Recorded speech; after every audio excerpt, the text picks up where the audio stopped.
saya Vita Pujawardidana, dosen Program Studi Pendidikan Tata Rias Universitas Negeri Medan. Video ini dibuat sebagai pernyataan dari dosen unjuk kerja Tridharma Perguruan Tinggi bidang pengajaran. Mata kuliah yang akan saya bawakan yaitu mata kuliah Tata Rias Wajah Khusus.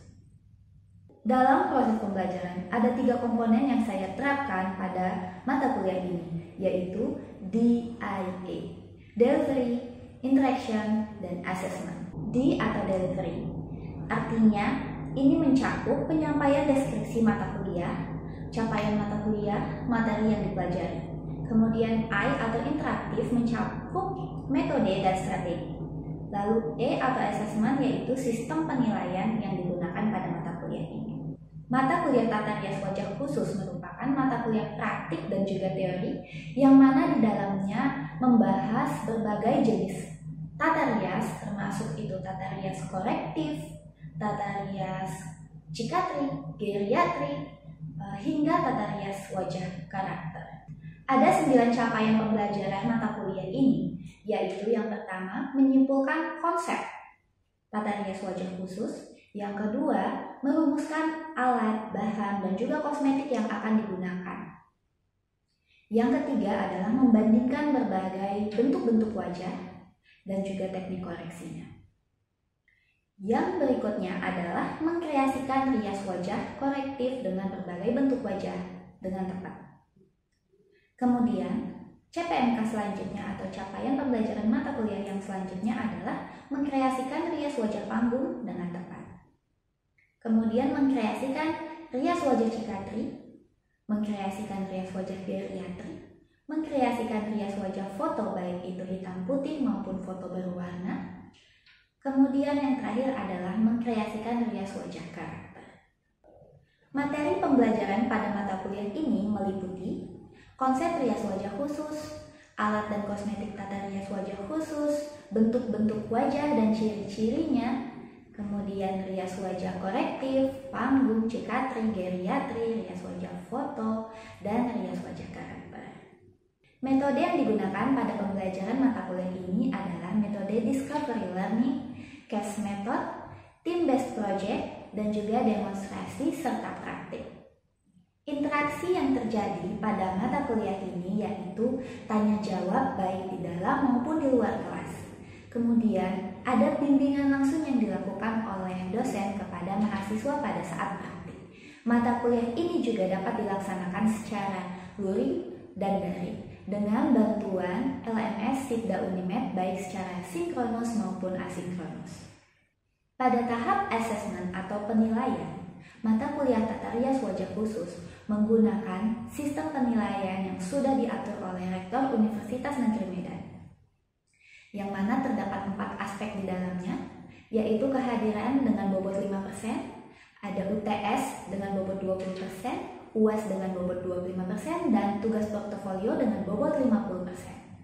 Tugas portofolio terdiri dari 6 tugas KKNI, yaitu Critical Book Review, Critical Journal Review, tugas rutin, rekayasa ide, mini riset, dan juga project.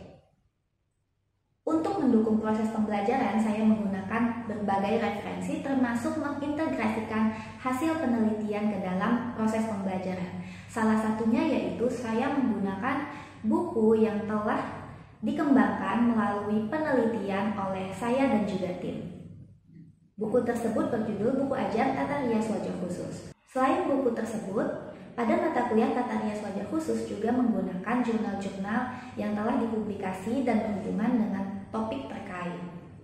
Selanjutnya, saya akan menampilkan cuplikan video bagaimana proses pembelajaran yang berlangsung di dalam kelas mata kuliah Tata Rias Wajah Khusus. Selamat menyaksikan. Assalamualaikum warahmatullahi wabarakatuh. Selamat siang semuanya. Sehat semuanya. Sehat ya, semangat ya. Nah, kita hari ini ada di mata kuliah Tata Rias Wajah Khusus. Hari ini kita masuk ke minggu ketiga.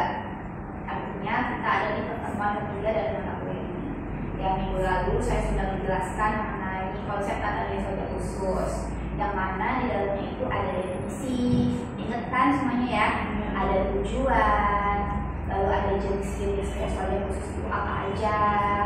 Dan minggu lalu juga saya menjelaskan mengenai alat dan bahan serta kosmetik dalam tata rias wajah khusus. Ya, mungkin sambil saya kasih ingat-ingat kembali yang minggu lalu, rias wajah khusus itu kita akan belajar mengenai beberapa jenis-jenis rias wajah. Ya, mungkin kalian masih ingat ada rias wajah kolektif, lalu ada rias wajah sinatri, bariatri, terus foto, terus ada rias karakter, ya. Terus ada satu lagi rias apa? Ingat nggak? Simpan. Rias itu panggung ya, rias panggung maksudnya ya. Oke, nah untuk pertemuan hari ini yang kita bahas yaitu mengenai bentuk-bentuk wajah. Kalau menurut kalian ini deh, kalian analisis sendiri, kenapa sih harus belajar mengenai bentuk-bentuk wajah ini? Oke, salah satu benar ya, menganalisis kelebihan dan kekurangan. Mungkin ada lagi? Mengkoreksi bentuk wajah, ya, menganalisis kelebihan kekurangan, mengkoreksi bentuk wajah. Nah, kita lihat kalau di sini untuk mengetahui mengetahui kelebihan dan kekurangan pada wajah. Kelebihan dan kekurangan ini yang bagaimana? Ya, ada bermacam-macam bentuk wajah. Ada berapa? Ada 7 ya. Ingat ya, ada 7 bentuk wajah, termasuk bentuk wajah ideal. Kalau kalian lihat sini, mana bentuk wajah yang ideal? Yang pertama ya, yang sebelah kanan sana ya. Ya, itu namanya bentuk wajah oval ya, itu bentuk wajah oval. Kalau yang sampingnya segitiga terbalik. Oke, segitiga terbalik, lalu oblong atau persegi panjang. Nah, tadi sudah tahu bentuk-bentuk wajahnya, kalian sudah paham. Langkah selanjutnya adalah untuk mengkoreksi bentuk-bentuk wajah tersebut ya. Dengan cara apa mengkoreksinya? Dengan cara ada yang dinamakan contouring ya, contouring. Ada yang sudah tahu contouring itu apa? Membentuk shape pada wajah ya. Misalnya dahinya sempit, terlalu sempit, nanti akan saya jelaskan bentuk wajah apa yang kira-kira dahinya itu sempit gitu. Misalnya jarak antara alis ke dahi itu hanya 2 cm aja gitu, udah langsung nggak perluan rambut misalnya kayak gitu. Itu bisa diberikan tint ya.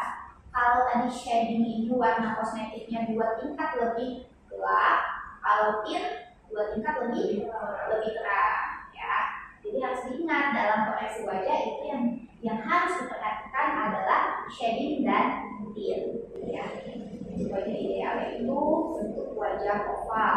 Nah, kenapa dibilang ideal? Karena memang di kita umumnya menganggap bentuk wajah oval adalah bentuk wajah yang ideal. Walaupun semua bentuk wajah itu memang ada bermacam-macam, tapi kita koreksi sedemikian rupa agar bentuknya menjadi oval. Ya. Nah, ciri-ciri bentuk wajah oval itu tinggi wajah adalah 1,5 kali lebar wajah. Coba kalian pahami dulu. Tinggi wajah adalah 1,5 kali lebar wajah. Yang dimaksud tinggi wajah itu yang ini. Nih, atau panjang wajah ya. Tinggi atau panjang wajah. Ya, ini 1,5 kali lebar wajah. Jadi, misalnya lebarnya ini 10 cm. Berapa kira-kira tingginya? 15 ya. Jadi sekitar itu, nggak harus gitu, tapi sekitar itu. Itulah yang dinamakan bentuk yang proporsional ya. Seperti itu. Nah, itu untuk bentuk wajah ideal atau oval. Bentuk wajah ini sebenarnya tidak membutuhkan shading dan contouring untuk mengkoreksi bentuk wajahnya lagi, tapi tetap dilakukan agar wajah tidak flat ketika diberikan foundation yang warnanya sama. Kalau kita pakai foundation hanya satu warna, udah nggak usah dikasih contouring, nggak usah dikasih tint, nggak dikasih blush on, kayak gitu kan semua jadi warna wajahnya itu jadi rata dan kesannya akan seperti flat wajahnya, tidak ada struktur-struktur atau letupan-letupan pada wajah. Padahal wajah asli kita kan ada letupan, ada yang tebal, ada yang tipis, ada yang tinggi, ada yang indah, ada yang cekung, ada yang cembur. Nah, bentuk wajah berikutnya adalah bentuk wajah bulat. Nah, bentuk wajah ini apa sih kesan ketika kalian melihat bentuk wajah bulat? Kesannya itu apa? Kesan kalau kalian lihat wajah bulat, kira-kira kenapa itu wajahnya? Kesan orangnya itu apa? Lihat apa kalau misalnya wajahnya bulat? Pasti kayak berisi gitu kan? Padahal mungkin badannya kurus tapi mukanya bulat. Pernah kan melihat orang yang seperti itu? Nah, itu akan terlihat seperti itu, makanya butuh dikoreksi. Jadi bentuk-bentuk wajah ini akan mempengaruhi kesan, ya, akan mempengaruhi sisi psikologis orang yang melihat, gitu. Walaupun belum tentu dia gemuk, tapi karena bentuk wajahnya bulat, kok gemuk nih kelihatannya, gitu. Padahal badannya belum tentu gemuk. Nah, ini dia kesannya itu adalah kesan gemuk. Nah, kesan gemuk ini yang harus diubah menjadi lebih cantik dengan cara mengovalkan bentuk wajah yang bulat. Kemudian ini dia karakteristik atau ciri-cirinya. Tinggi dan lebar wajah itu hampir sama, ya. Kalau tadi si oval itu lebih tingginya itu lebih 1,5 kali lebar. Kalau ini dia hampir sama, lebar dan tinggi wajah itu lebih sama, ya. Dan dia ada ciri berikutnya, yaitu rahang dan dagunya membentuk bulat. Kan dagu ada buncing gitu ya, ada yang bentuk U. Nah, kalau ini dia bentuknya bulat sampai ke rahang. Nah, itu dia ciri-ciri bentuk wajah bulat. Lalu pertumbuhan rambut atau dahinya. Jadi perbatasan antara dahi dan pertumbuhan rambut itu juga melengkung. Nah, itu udah bentuk wajahnya udah gampang kita menganalisisnya bahwa itu bentuk wajah bulat, ya. Nah, bagaimana cara kita mengkoreksinya? Oh, ada lagi garis pertumbuhan rambut pada dahi melengkung bulat. Ya, ini yang tadi sudah saya garis tabukan. Garis pertumbuhan rambut pada dahi melengkung bulat itu ciri-ciri wajah bulat. Cara mengkoreksinya seperti ini ya. Jadi di sini kontur atau shade, ya, di sini shadingnya, dan yang warna pink terang ini adalah tintnya, ya. Jadi kita letakkan shade-nya di sepanjang ini karena kan bulat itu harus biasanya kalau bulat itu yang lebar di sini ya, di bagian samping pipi, ya, itu yang harus diutamakan. Terus ada yang bagian dahinya juga ikutan lebar gitu, makanya harus disamakan. Dan kan bulat itu dalamnya biasanya kan kecil atau sempit, nah itu harus diberikan tint agar panjang, jadi kesannya akan membentuk oval, ya. Dan bayangan gelap itu dua sisi, ini harus diingat ketika kalian mendapatkan kain atau model bentuk wajah yang bulat. Oke, selanjutnya adalah bentuk wajah apa ini? Segitiga terbalik. Nah, segitiga terbalik ini biasanya punya ciri-ciri yang atau bahasa lain gitu, selain segitiga terbalik. Ada yang tahu kan? Tapi ciri-cirinya hampir sama, cuma biasanya dikelompokkan sama segitiga terbalik juga. Bedanya di garis pertumbuhan rambut. Garis pertumbuhan rambutnya melengkung, hard, ya. Ya. Segitiga terbalik kita biasa menyebutnya juga dengan bentuk wajah hati. Cuma kalau bentuk wajah hati, dia di pertumbuhan rambutnya ini seperti hati, ya, jadi ada lengkungan.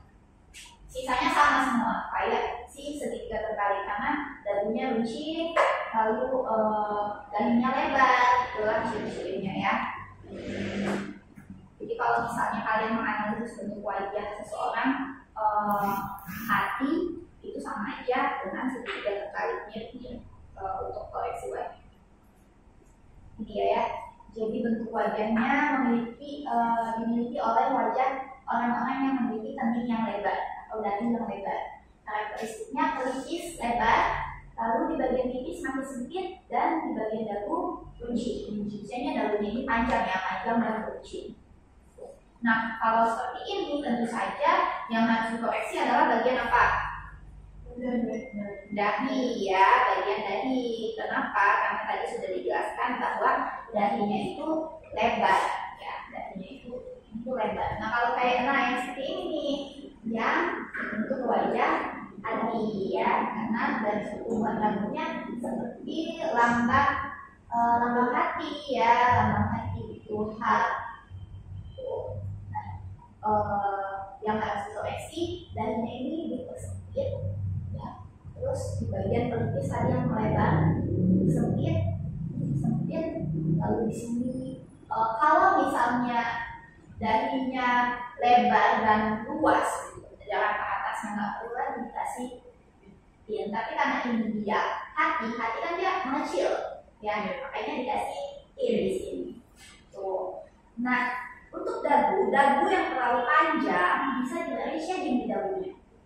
Tapi kalau misalnya dagunya nggak terlalu panjang juga, ya udah nggak usah pakai shading lagi. Jadi kita harus lihat, nggak bisa disamakan juga semuanya, kita lihat juga, karena mungkin ada bentuk wajah segitiga terbalik yang nggak terlalu panjang juga di dagunya, mungkin agak sedikit panjang aja, nggak perlu pakai shading lagi di bawah bisa. Jadi kita perhatikan juga ya. Kemudian square face atau bentuk wajah kotak atau persegi. Nah, biasanya kesannya apa nih kalau kalian melihat bentuk wajah yang seperti ini? Ya, kesannya jadi tegas ya. Orangnya itu seperti ya tegas gitu. Karakter orang tersebut ini orangnya yang tegas, yang keras gitu ya, karena banyak garis-garis atau sudut-sudut pada wajahnya yang terkesan keras atau tegas. Nah, dia sifatnya itu keras kesannya, padahal belum tentu, mungkin aslinya orang tersebut sifatnya lemah lembut, tapi karena kita lihat wajahnya seperti itu, kita udah ini orangnya tegas nih, keras nih kayaknya, padahal belum tentu ya. Nah, karakteristik dari wajahnya yaitu dahi dan rahang lebar bentuk siku ya, panjang dan lebar wajah hampir sama seperti bulat tadi ya, panjang dan lebar wajah. Panjang dan lebar wajahnya sama, hampir sama, kurang lebih sama. Kalau bulat dia ada lengkungan di dalam rahang, lalu ada lengkungan di pertumbuhan rambut. Nah, kalau persegi dia nggak ada lengkungan, dia seperti ada siku. Jadi di sini ada siku, di sini ada siku gitu. Biasanya pertumbuhan rambutnya juga rata, yang di dahi ini rata seperti siku. Jadi bentuk wajahnya jadi kotak, kalau kita bilangnya kotak persegi atau square. Ini dia yang koreksinya. Nah, lebih banyak shadingnya ya, karena wajah yang persegi ini kesannya lebar ya,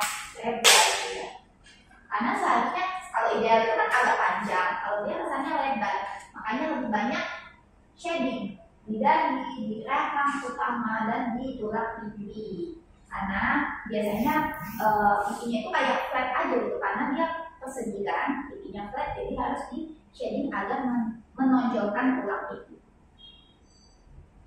Oke, ya, untuk kotak yang tegas itu yang harus diperhalus dengan shading. Lalu pipi yang lebar diberi shading agar terlihat lurus. Ya, permasalahan wanita dengan bentuk wajah persegi bulat itu pengen wajahnya itu lebih tirus ya.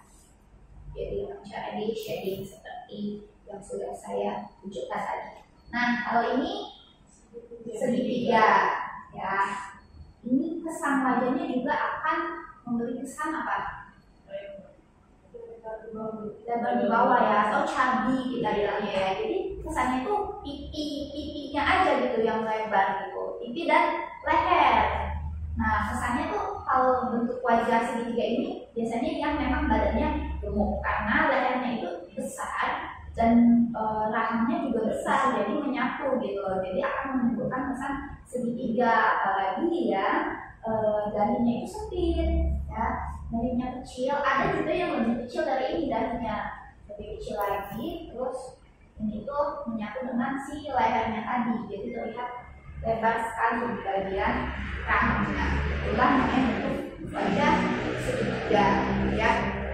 Nah, bentuk wajah segitiga ini bisa juga kita biasa menyebutkannya bentuk wajah pir ya. Jadi bentuknya di sini sempit, di sini lebar ya. Jadi bentuknya seperti waktir atau apa ya, kendi labu, tau kan? Ya kan? Nah, itu dia bentuk wajah seperti itu. Bagian dari sempit dan bagian rahangnya lebar ya. Contohnya nih kayak gini. Sempit di sini lebar.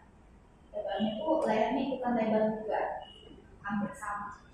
Ya, sini yang harus diberi shading ya, benar-benar fokus ke bagian rahang, inti rahang, bagian leher. Kadang ada di mana kita butuh juga lehernya di shading. Lalu di bawah rahang ini harus di shading juga, terutama untuk yang memang di bagian sini itu lemaknya lebih banyak ya, jadi lebih tebal gitu. Bagian lehernya itu harus ikut di shading. Nah, yang di pin itu justru bagian darinya, darinya yang sempit tadi. Bentuknya segitiga, tapi di atas sempit, ini harus diperluas ya.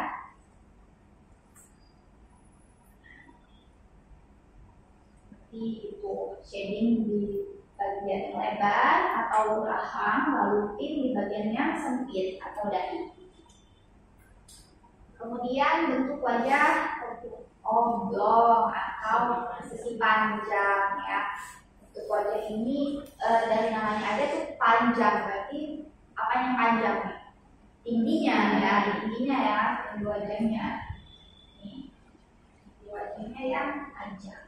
Panjangnya ini melebihi panjang dari wajah si oval yang tadi. Kalau oval itu 1,5 dan lebar wajah, kalau ini lebih dari itu ya. Dan ada ciri lain kenapa dia disebut persegi panjang selain karena panjang, karena bagian dahi dan dagunya ini, dahi dan dagunya ini membentuk siku juga, tapi dia panjang. Lihat pada dahinya kan, garis pertemuan rambutnya ini rata dan lebar. Nanti dagunya juga ada yang dagu benar-benar persegi. Kalau ini nggak terlalu persegi ya, walaupun wajahnya panjang. Nah, ini contohnya nih yang persegi panjang. Iya, ya, persegi panjang ya wajahnya ya, jelas ya. Jadi bagian mana yang nggak dikasih pin? Bagian dahi. Kenapa? Karena dahinya sudah lebar ya, jadi nggak perlu lagi, ya nggak perlu lagi diberikan pin. Kalau kamu kasih pin, malah nanti makin kayak lampu dia sinar gitu kan, kalau semakin lebar. Kemudian bentuk wajah diamond ya. Nah, bentuk wajah diamond bentuknya seperti diamond itu berlian atau permata ya. Nah, bentuknya seperti itu. Kita lihat, atau disebut juga belang ketupat ya, kayak ketupat bentuknya. Ciri-cirinya nih, sempit pada bagian dahi dan dagu ya, dahi dan dagu. Tapi pada bagian pipinya gimana? Menonjol dan lebar ya. Jadi dia lebar dan menonjol gitu. Kalau kalian lihat bentuk wajah seperti ini tuh udah pasti dia bentuk wajahnya diamond. Karena sini sempit tapi sininya menonjol. Tulang pipinya ini udah tinggi. Kemudian cara mengkoreksinya. Nah, berikan shading hanya pada sisi wajah tulang pipi. Nah, ini kan tulang pipinya tadi lebar dan menonjol ya, terlalu menonjol. Nah, pada tulangnya itu dikasih shading gitu. Jadi jangan terlalu ke bawah shadingnya. Kalau mungkin yang tadi bentuk wajah lebar, shadingnya di bagian pipinya. Nah, kalau ini di tulangnya, tuh ke samping. Iya, samping tulangnya ini. Bagian nanti ke atas ini. Ya, nah ini sempit dikasih pin, ini sempit dikasih pin. Sini nggak perlu ada shading, sini juga nggak perlu ada shading, karena sudah sempit. Ya, gitu. Jadi ini harus diingat, jangan sampai kalian terbalik-balik gitu. Yang sudah lebar kalian banyak kasih pin, yang sudah sempit kalian kasih shading lagi. Itu intinya. Sampai sini sudah mengerti semuanya. Kira-kira menurut kalian satu wajah atau seseorang itu bisa nggak beberapa bentuk wajah? Bisa. Contohnya tuh kayak saya yang dulu, wajah saya di bagian atas itu dia berbentuk hati, tapi di bagian belakang dia berbentuk persegi. Oke, benar, bisa ya. Jadi satu wajah seseorang itu bisa memiliki beberapa bentuk wajah. Contohnya kamu memiliki dahi yang hati bentuknya, tapi rahangnya persegi. Nah,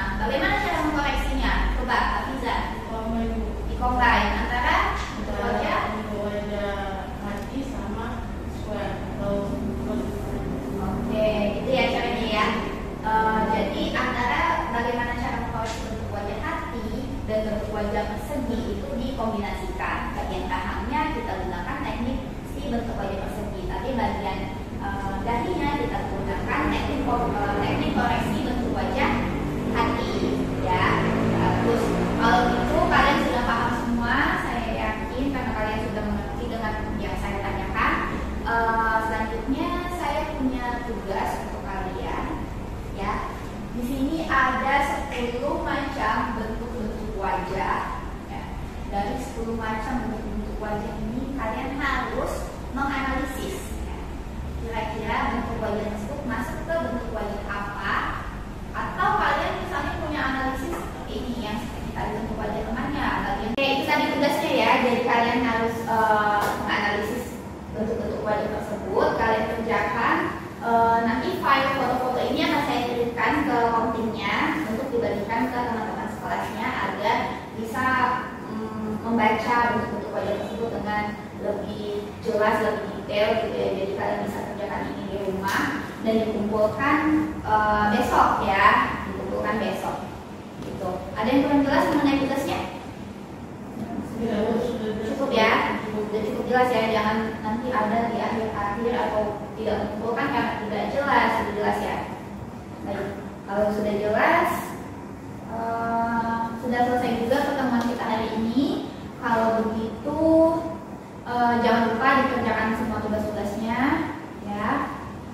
Apa yang sudah saya berikan, pengetahuan yang sudah saya berikan hari ini, semoga bisa kalian pahami ya, diingat, dipahami, dipraktekkan ketika kalian nanti bisa bertemu langsung dengan klien atau dengan model, bahkan hingga kalian ada di dunia kerja atau di industri ya. Jadi harap dimasuk gitu benar-benar ilmu yang sudah saya berikan hari ini mengenai bentuk-bentuk wajah dan ciri-cirinya ya.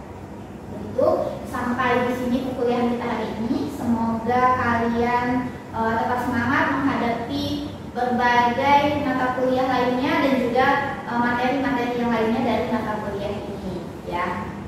Kalau begitu jangan lupa minggu depan kita masuk kembali ya dengan topik rias wajah korektif ya.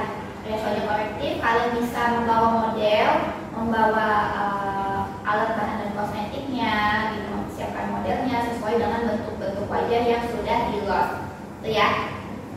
Untuk praktek minggu depan jika ada pertanyaan bisa melalui Komtingnya, nanti Komtingnya yang menghubungi saya untuk lebih lanjutnya. Oke?